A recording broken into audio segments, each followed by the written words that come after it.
欧洲深陷能源危机，而美国媒体近日披露了一封美国能源部长的信，让欧洲深刻体会到美国虚伪的友谊。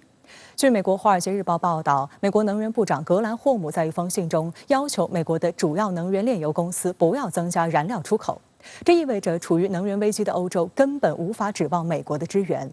而美国的真面目也让越来越多的国家清醒。法国总统马克龙最新表态称，法国不会选边站队，不准备在所谓印太地区与中国采取对抗策略。在《华尔街日报》披露的信件中，美国能源部长格兰霍姆要求美国7家炼油公司不要增加燃料出口。他写道：“我再次敦促你们短期内集中精力在美国增加库存，而不是抛售现有库存增加出口。美国部分地区的汽油和柴油库存处于历史低位。”这与美方此前的表态大相径庭。美国总统拜登此前表示，不会让俄罗斯用能源供应来威胁欧洲。6月27号，拜登和欧盟委员会主席冯德莱恩还曾发表联合声明，称美国和欧盟委员会将共同努力，在未来几个月内进一步采取措施，减少俄罗斯能源收入。今日，俄罗斯电视台评论员指出，欧洲国家疯狂敲门寻找能源，但美国却躲了起来。So the EU is stuck, having to run door-to-door worldwide begging for gas, while the US Energy Secretary tells its fuel companies, kids, turn off the lights, hide behind the couch, and pretend that no one's home, especially if it's that EU guy looking for energy. Washington is looking out for its own interests, first and foremost, and individual member states should consider following Hungary's example in doing what's best for their own people. 华尔街日报评论说，由于西方对俄罗斯的制裁，全球能源供应紧张，俄罗斯占欧洲石油进口的40%，欧洲不得不在其他地方寻找能源。但拜登政府为了在11月中期选举前稳定美国的石油价格，让格兰霍姆阻止出口，这一举动实实在在地打了欧洲盟友一记耳光。一些欧洲人士也表示，欧洲正在背负美国发起的对俄制裁的后果。Die Sanktionen gegenüber Russland, die ja einem politischen Ziel folgen, wie auch die Ukraine-Entwicklung ein politisches Ziel ist, die haben ja dazu beigetragen, dass die Verbündeten der Vereinigten Staaten die Sanktionen tragen. 那美国国内虽然能源价格最近一段时间呢有所回落，但是随着冬天的来临，欧洲的能源市场，全球能源市场肯定会波及到美国能源价格的飙升。那能源价格的飙升又会助推了美国通货膨胀的继续攀升。那这个对美国今年中期选举来说，绝对是一个极大的不利消息。实际上是为了美国国内政治它的考虑和美国经济利益考虑。实际上，美国对盟友用人朝前不用人朝后的行为早已屡见不鲜，华盛顿制定的政策也往往有意无意地给盟友挖坑。周四，美国召集韩日两国的国安负责人在夏威夷讨论安全议题。美国舆论原本将节奏带向如何应对来自中国的越来越大的安全挑战，但从会后公开的报道看，韩美近期的一桩经济摩擦却在会晤议题中占据醒目位置，给美国在东亚拉拢盟友刻意展现的团结撕开了一道裂痕。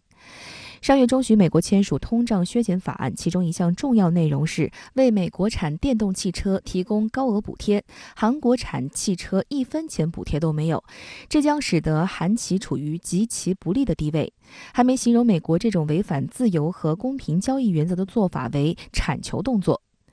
韩国现代汽车目前在美国电动汽车市场占有率排名第2，但所有人都能看出，如果美国铲球犯规却不用吃牌，韩国汽车在美国市场的位置就不可能保得住。韩国上下普遍认为，通胀削减法案是对韩国的背叛，在韩国背后捅了一刀，因而这些天里一直沉浸在失望、愤怒的情绪中，以至于支撑美国主导的世界秩序的自由和公平交易幻想再次破灭。面对来自盟友的愤怒，美国毫不在意。据美媒报道，美国对韩国提出的问题感到意外，表示遗憾。有观察指出，这个意外应该是美国的真实反应，说明美国从一开始就没有将韩国的利益纳入考量范围。韩国贸易部表示，美国已同意与韩国就通胀削减法案进行谈判，预计总统尹锡悦本月稍晚赴美参加联大会议时也会提及此事。另外，韩国首席贸易谈判代表安德根下周将与美国贸易代表戴琪会面。无独有偶，香港大公报近日报道了由英国调查记者撰写、将于本月出版的新书《五眼联盟的隐秘历史》，书中披露了美国的霸道外交，对最亲密盟友也不例外。书中备受关注的是其中描述美国如何威逼唐宁街封杀华为参与英国 5G 网络建设的内幕。书中写道，虽然英国政府此前认为华为存在一些技术上的所谓安全隐患，但认定这些隐患并不会影响英国的安全，而且华为的性价比确实比诺基亚和爱立信要好。2019年5月，时任美国白宫国家安全事务副助理的马修·波廷杰专为华为一事到访英国。书中引述当时参与会面的英国情报官员的说法称，波廷杰的态度持续反复粗鲁无礼，不仅拒绝听取英方的技术分析，还在会谈期间咆哮了长达5个小时之久。尽管他拿不出任何实质性证据证明英国对华为的分析和结论是不对的。作者披露，到了2020年1月，首相约翰逊仍打算推进华为参与英国 5G 网络建设，特朗普政府却于同年5月宣布进一步制裁华为，禁止华为在其产品中使用美国制造的芯片。2个月后，约翰逊对华为的态度发生180度大转弯，随即五眼联盟国家也相继变脸。美国的这个盟友，他们即便在经济上受到了委屈，但是他出于这个安全上的考虑，还基本上是忍气吞声。那当然，在经济上面，他也会和美国呢进行一番的这个博弈，但是最后总体来说，还是在经济方面呢做出部分的让步。美国长久以来的两面派做法也让越来越多的国家回归清醒。法国总统马克龙周四在主持法国驻外使节年度会议时明确表示，法国要始终坚持独立的外交政策。马克龙说，法国不会选边站队，更不会做任何大国的附庸。他还强调，法国不准备在所谓的印太地区与中国采取对抗策略，我们不处在对抗逻辑之中。好，消息马上来连线特约人员张思南，张先生你好。美媒《华尔街日报》曝光，美国能源部长格兰霍姆近期要求不要增加出口，致因制裁俄罗斯而陷入能源危机的欧洲于不顾，被外界抨击为背刺盟友。那您对此怎么评价？好，美国背刺欧洲盟友并不是什么新鲜事，随手翻一下可谓俯拾皆是。从早年的棱镜门到被揭发后仍然贼心不改，近年来继续利用丹麦通信光缆监听欧洲各国政要，从17年的波音空客补贴大战，到2018年不惜撕破脸皮，直接对欧盟钢铝产品加征232关税，从拒绝在七国集团联合公报上签字，逼得2019年七国集团不得不取消联合公报，到公然宣称欧盟是美国的敌人。从2021年毁了法国660亿美元的澳大利亚潜艇大单，到仓促撤出阿富汗，完全不顾北约盟军是否身处险境。也许美国和欧洲国家是互相为盟友的关系，但这个关系从第一天起就不是平等的。我在之前的评论中说过，二战之后，美国和废墟之中的欧洲做了一笔交易，美国提供军事安全保障，作为交换，欧洲认可美国作为一个域外国家参与欧洲秩序构建的必要性和合理性。或者说得更直白一点，欧洲需要依附于美国，以换取美国的保护。比如说马歇尔计划，按今天的购买力换算，涉及金额超过1500亿美元的马歇尔计划被很多人视为欧洲战后复兴的关键。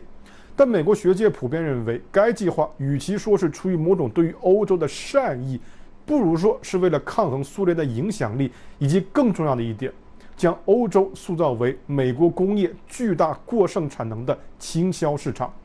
由于二战时期的总动员政策，美国的工厂和农场生产着全球1半以上的货物。时任国务卿艾奇逊在1944年到1945年之间就反复警告道，如果无法在战后确保新的市场，难以解决的产能过剩将使美国再次面对1929年大萧条的经济灾难。而当美国的国家利益和欧洲冲突时，美国更是下手绝不手软。1956年苏伊士运河危机，英法军事介入埃及，而为了避免第三世界倒向苏联，同时也为了瓦解并染指英法殖民帝国广袤的市场，美国直接对英法两国极限施压，不惜抛售英镑，对英国金融市场发起定向爆破，甚至诉诸于军事威胁。我记得2012年的英国交换期间，教国际关系历史的英国教授回顾起这段时颇为感慨，说这是英国近现代史上最屈辱的一刻。他甚至打了个比方，说这就好比中国历史上的鸦片战争。这个类比是否准确，我不予置评，但苏伊士运河危机的确是英国殖民体系土崩瓦解的重要节点。英国仿佛从此被打断了脊梁骨，很快从一个全球性的大国衰落成为美国最忠实的跟班。而法国则选择了另外一条道路。苏伊士运河危机让后来的法国总统戴高乐看清楚了美国的真面目，认识到美国不会是法国可靠的盟友。1959年，戴高乐上台之后，开始退出北约军事一体化体系，同时寻求建立一个欧洲人的欧洲，开辟美苏之外的第三条道路，并于1964年跨过铁幕承认中华人民共和国。所以回顾这段历史，我们不难发现，背刺盟友可谓是美国的传统异能，不背刺某种意义上才是新闻。而这样所谓的同盟关系自然是不得人心的，美国人完全清楚这一点，所以他们永远要让欧洲生活在某种危机之中，要为欧洲国家形塑来自某个敌人的威胁，从而让欧洲人不得不吞下来自美国的傲慢与剥削。所以回到你最开始的问题，美国禁止向欧洲售卖更多的能源，看似是某种经济利益考量，因为美国自身库存不足，但内里其实是最残酷的地缘战略考量。美国通过人为的制造能源危机来加剧欧洲与俄罗斯之间的紧张对立局势，迫使欧洲不得不投入美国的怀抱之中。某种意义上，这完全就是阳谋。欧洲人完全理解这一点，但欧洲人偏偏又什么都做不了。或许这就是将国运依附于某个霸权的结果。